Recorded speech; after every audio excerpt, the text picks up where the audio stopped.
Is it a bird? Is it a plane? No, it's a quirky little car from my Hyundai that kind of reminds me of a fish.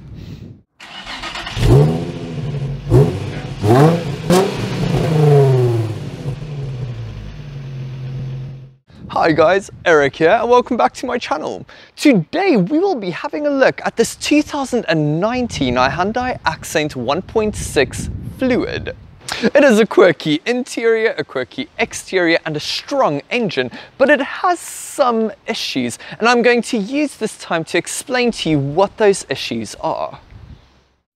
A really big thank you to the accommodating, thoughtful and helpful staff here at ASJ Motors.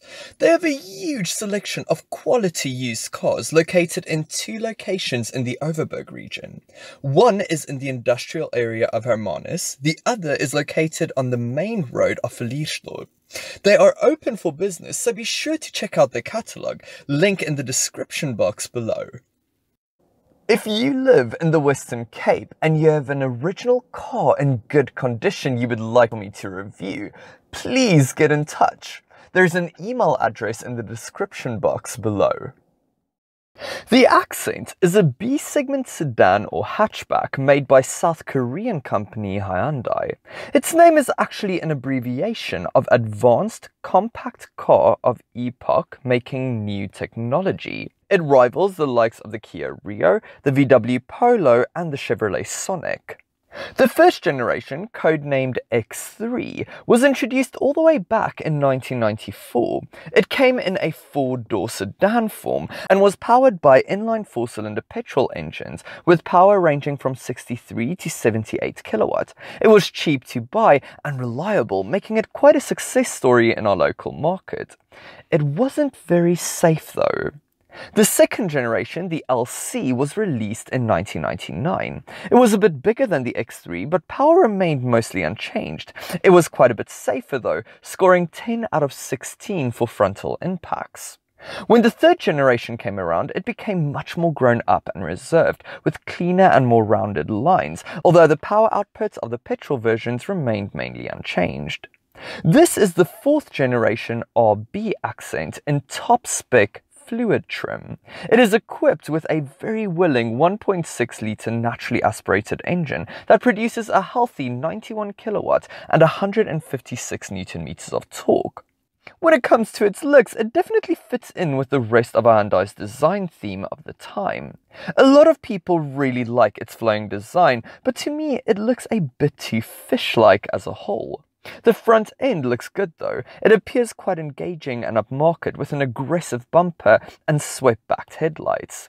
In profile, it looks in proportion, even with the added boot. The rear looks very much like the bigger Elantra and Sonata, for better or worse of course. These shiny 16-inch rims do make a very nice difference to the overall look of it, and the proportions are good for this type of car. Sit inside it and you can tell that the Accent is from another era, and it goes to show just how far Hyundai has come when it comes to build quality and interior design. Hyundais from this time had very curvaceous and very swooping cabins, and while it did work on bigger cars like the Sonata, in the Accent the center control stack looks just a little bit pinched and this textured plastic on top of the dash looks out of place. Fit and finish isn't excellent either. A lot of trim pieces are a bit misaligned and the panel gaps aren't the smallest. This isn't a premium product like the i30 though, and I'm glad to see a car with an interior that has character, so I can forgive most of that. Most being the operative word. Let's take a closer look though, starting with the door panel. Well, again, you can tell that it is of an older design and that it was built to match a price. Considering this is a rival of the Kia Rio, I can tell that the Rio's door panel is better fit together. Still, the door pockets are of a very good size. You get this nice fabric insert as trim, and the door handle is made out of metal. On the other hand, the silver plastic trim piece that surrounds the window switches look really cheap. The armrest is unpadded, unpainted black plastic, and the window switches feel not very well made and cheap to use.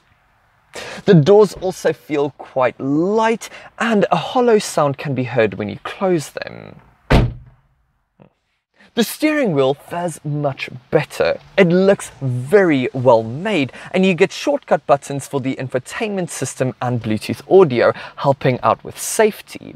The buttons are ergonomically very well spaced and they are easy to understand.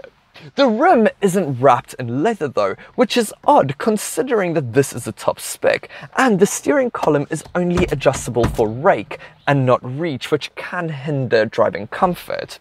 The stalks also feel a little cheap to operate, but they are easy to understand even at first glance. Now for the dials. The Accent's instrument cluster is the design highlight for me in this cabin. White digits on a textured silver background with blue accents make it look really modern and attractive. In between the two analog dials, you will find a pixelated monocolor drives information display.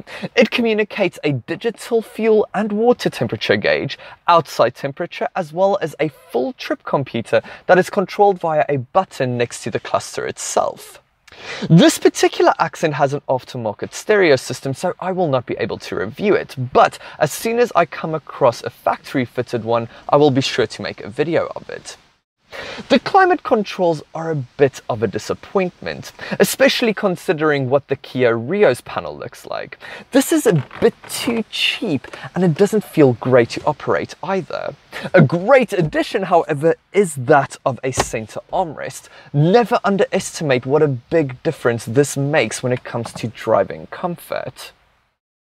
These seats might look a bit plain at first glance, but I really like this wavy pattern they have on them. They are nice and comfortable as well, and even provide a bit of lower back support. Side bolstering could be better though, but considering that this isn't a sports car, it would be unfair to expect it.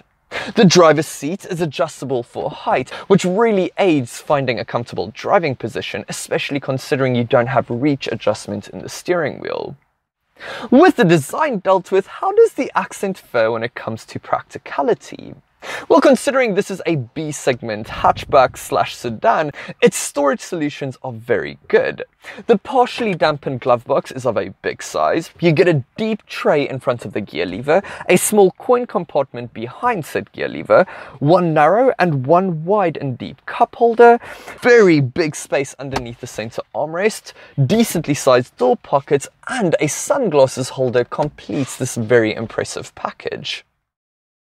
Get in the back and knee room is good, but from here things start to fall apart a bit. Foot room is quite scarce and my hair is brushing up against the headliner. You don't get a drop down armrest or any cup holders either.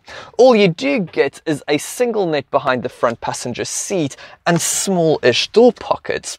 You don't get any air vents either, which is sad, but considering the car's age, it isn't fair to expect that either.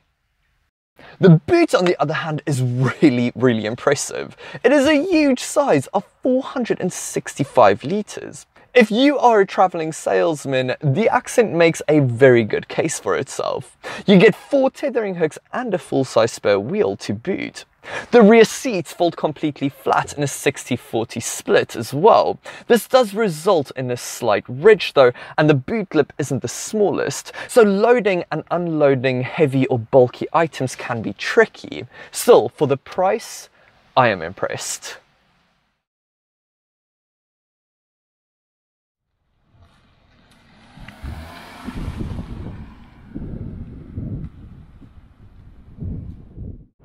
Starting with driving around town, I am quite impressed by this Accent's performance. This 1.6 litre engine really likes to rev and it has a nice raspy note to it. All the controls are extremely light and the turning circle is nice and tight. You can tell that this is a cheaper car though, because the suspension does feel a little unsettled at times, but it is by no means uncomfortable. All-round visibility is good, if not great, but you get rear park distance control as standard, so parking won't be nearly that big of an issue. Out on the twisties, and this little city runabout is quite a lot of fun. The steering is a bit too light, but it is direct, which inspires confidence. There is quite a bit of body roll, but it is kept in check to a margin, and the gearbox loves to be rushed. I wasn't expecting it, but this car does err on the side of fun. Just. Out on the open road, and again the Accent performs quite well, for what it is at the very least. The suspension does become unsettled over quick undulations, but the rest of the cabin is quite refined and well insulated from the outside world. The engine, even though it doesn't have a turbo, has quite a good amount of mid-range torque as well, which makes overtaking just a little bit easier. The seats do become uncomfortable after a while though, so that's one negative point to bear in mind. Considering the segment the Accent finds itself in though, it's not bad at all.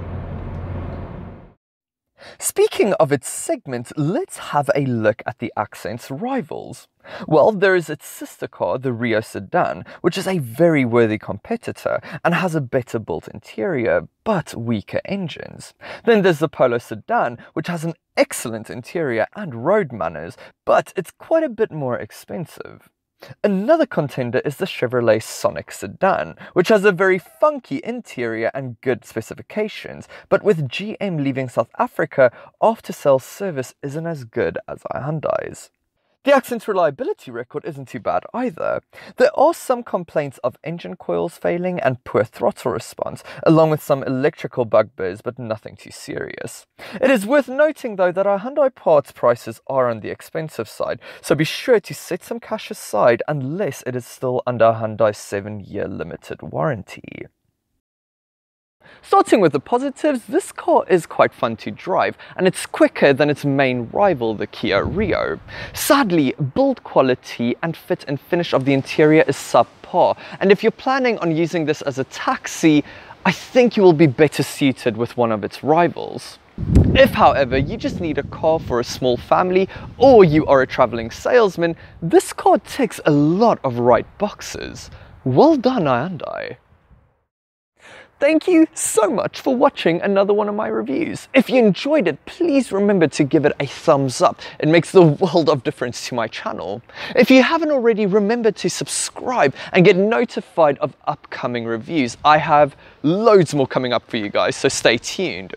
I've also started a TikTok channel which does all the same reviews but concentrated for you guys that don't have a lot of time. Be sure to check that out. Links to that channel is in the description box below. I hope you guys have a fantastic day. Until next time, bye.